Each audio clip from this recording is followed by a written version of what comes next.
کتابوں کی اہمیت اپنی جگہ، لیکن سبق وہی یاد رہتا ہے جو وقت اور لوگ سکھاتے ہیں۔ کتنے دکھ کی بات ہے نا کہ ہم کسی پر اندھوں کی طرح اعتماد کریں اور وہ ثابت کر دے کہ ہم واقعی اندھے ہیں۔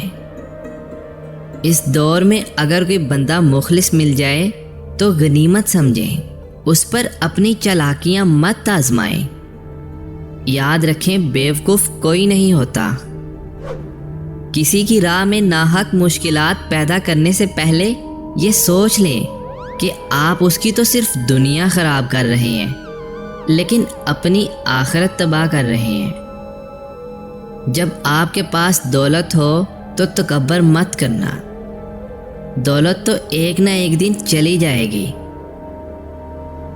مگر آپ کا رویہ ہمیشہ یاد رہے گا۔ پریشانی میں مذاق اور خوشی میں طعنہ مت دو، کیونکہ اس سے رشتوں میں موجود محبت ختم ہو جاتی ہے۔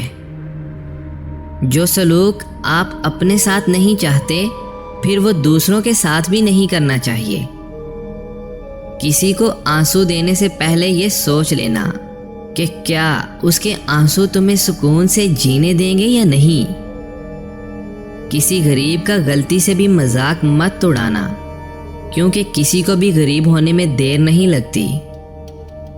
اگر کوئی خواہش قبولیت کی دہلیز پر قدم رکھے تو اسے اپنی لگن یا کاوش کا صلہ نہیں کہنا چاہیے، بلکہ مالک کا شکر ادا کرنا چاہیے کہ تیری نظر کرم ہو گئی ہے۔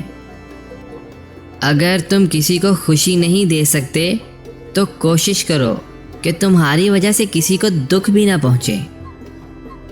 اندھی محبت ہو یا اندھا اعتبار، دونوں مل کر انسان کو گہری کھائی میں گرا دیتے ہیں۔